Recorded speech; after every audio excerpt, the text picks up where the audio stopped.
Boa noite, irmãos.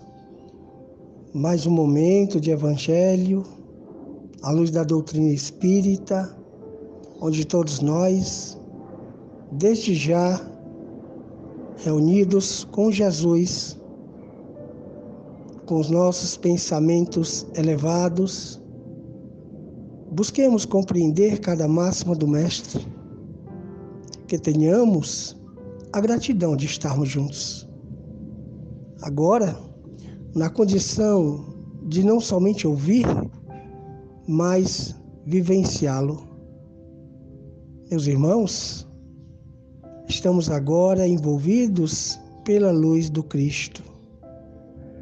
Que possamos, desde já, iniciar as vibrações pelos nossos governantes, para que eles tenham êxito em cada ação que for realizar junto às suas nações, pelos nossos enfermos em geral, pelos nossos profissionais da saúde, que eles tenham todo amparo e proteção, pelos trabalhadores da educação, que logo estarão retornando ao ensino presencial, pelos nossos garis, que estão a cada dia limpando as nossas ruas, e os nossos coveiros, que estão trabalhando diuturnamente, que eles tenham toda a proteção.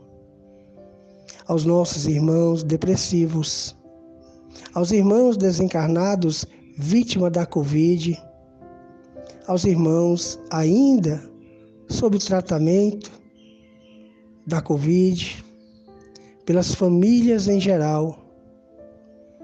São nesses momentos que, ao elevarmos os nossos pensamentos com Cristo, todos eles tenham o amparo, a proteção e o consolo. Continuemos o Evangelho. Muita paz.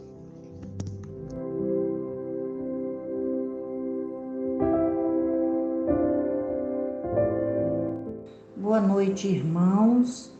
Hoje estaremos continuando o Evangelho à luz da doutrina espírita.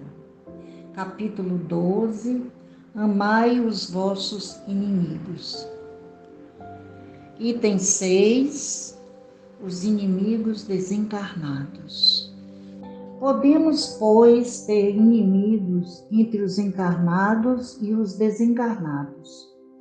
Os inimigos do mundo invisível manifestam sua malevolência pelas obsessões e subjugações que têm vitimado tanta gente e que representam uma variedade nas provações da vida. Tais provações, como as demais, concorrem para o adiantamento do ser e devem ser aceitas com resignação e como consequência da natureza inferior do globo terrestre. Se não houvesse homens maus na terra, não haveria espíritos maus à sua volta. Se, portanto, devemos usar de benevolência com os inimigos encarnados, assim também devemos proceder com relação aos que estão desencarnados. Antigamente, sacrificavam-se vítimas sangrentas para aplacar os deuses infernais, que não eram senão os espíritos maus. Aos deuses infernais sucederam os demônios, que são a mesma coisa. O Espiritismo vem provar que esses demônios nada mais são do que as almas dos homens perversos, que ainda não se despojaram dos instintos materiais, que ninguém consegue aplacá-los, a não ser pelo sacrifício do seu ódio, isto é, pela caridade, que a caridade não tem por efeito unicamente impedi-los de praticar o mal, e sim o de os conduzir ao caminho do bem, contribuindo para a salvação deles. É assim que a sentença, amai os vossos inimigos, não se circunscreve ao círculo acanhado da terra e da vida presente, mas também faz parte da grande lei da solidariedade e da fraternidade universais. Bom, meus irmãos, mais um evangelho que veio nos orientar e mostrar que somos eternos. Fazer-nos entender que a vida não se finaliza no corpo físico, mas que segue adiante. O espírito sempre na condição de aprendiz. Queria lembrar aqui o nosso Mestre Jesus, quando ele havia nos orientado que devíamos reconciliar o mais depressa possível com o nosso adversário, enquanto estamos com ele a caminho, para que ele não nos entregue ao juiz, o juiz não nos entregue ao ministro da Justiça e não sejais metido em prisão. E continuava Jesus: digo-vos, em verdade, que daí não saireis enquanto não houverdes pago o último ceitil. Meus irmãos, é um grande equívoco pensar que a morte irá nos livrar dos inimigos. Na verdade, a morte apenas livra o homem da presença material do seu inimigo, pois que este o pode perseguir com seu ódio, mesmo depois de haver deixado a terra. Ora, é preciso que saibamos das consequências da inimizade após a morte, bem como a significância e necessidade da indulgência para com os inimigos. Nesse sentido, devemos concitá-los a observar o preceito de Jesus: amai os vossos inimigos. Meus irmãos, é preciso que busquemos compreender que a vida continua.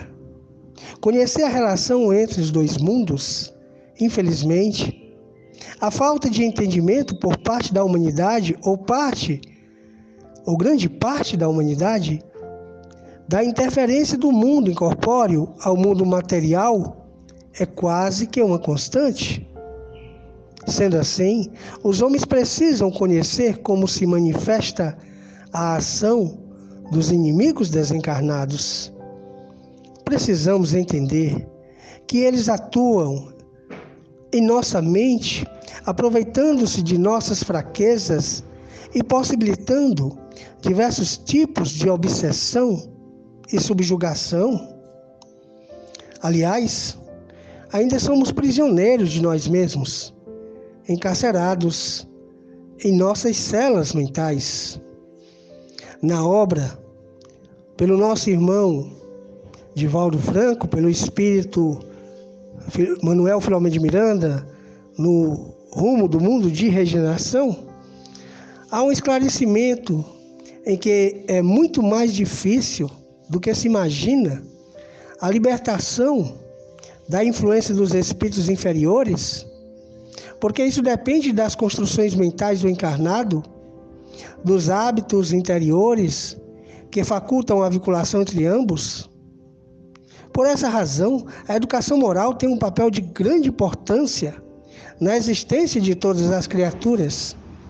A doutrina de Jesus é toda direcionada para a vida futura e da imortalidade, que é real em relação à física de natureza temporal. Por isso, o conhecimento do Espiritismo auxilia e proporciona bênçãos de incalculável significado para a existência, por educar o ser e ajudá-lo a crescer em direção ao infinito, sem amarras que o retenham na retaguarda. Meus irmãos, não podemos deixar de compreender que o obsidiado ou subjugado são quase sempre vítimas de uma vingança, cujo motivo se encontra em existência anterior, em razão do seu mau proceder.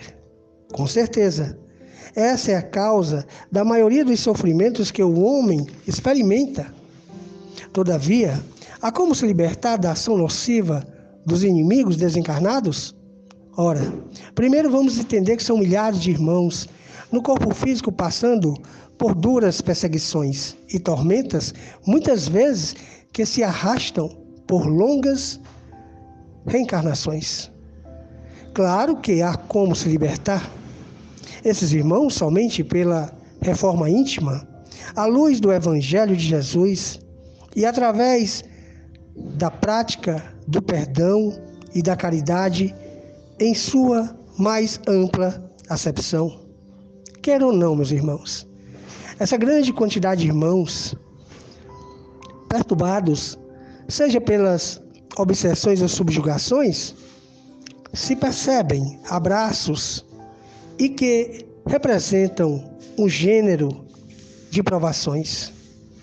Irmãos, lamentavelmente o ódio vai além do túmulo. Os inimigos desencarnados foram aqueles que ofendemos em vidas passadas e que hoje nos alcança para o necessário reajuste. Amar os inimigos é encontrarmos o caminho para a reconciliação com o adversário. Meus irmãos, o Evangelho é abençoada escola de regeneração para todas as nossas faltas. Essas atitudes, além de impedi-los de praticar o mal contra nós, os reconduzem ao caminho do bem. Então, podemos entender que amar os vossos inimigos não se circunscreve ao círculo acanhado da terra e da vida presente, mas também faz parte da grande lei de solidariedade e da fraternidade universal. Continuemos o Evangelho com Jesus. Muita paz.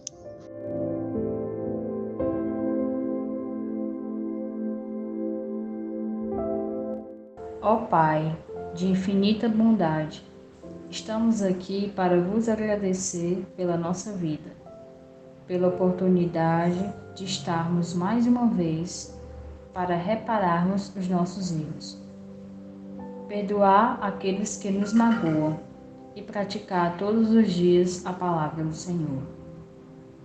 Apesar de estarmos vivenciando essa calamidade que nos aflige, muito obrigada por nos mostrar todos os dias o quão lindo é a vida, observada de uma forma tão pura e tão límpida como as águas dos oceanos, rios e lagos. Te agradecemos também, Senhor, por participarmos e conhecer essa doutrina tão consoladora, nos mostrando que em qualquer situação de crise, assim como nos momentos de dificuldades, lembramos que o amor é sempre o melhor dos remédios, apontando o caminho para as mais acertadas soluções. Peço que os mentores espirituais fluidifiquem as águas que consumimos todos os dias, magnetizando-as para que sejamos beneficiados no tratamento de nossas enfermidades que nos afligem, todos os males físicos e corporais. Que assim seja.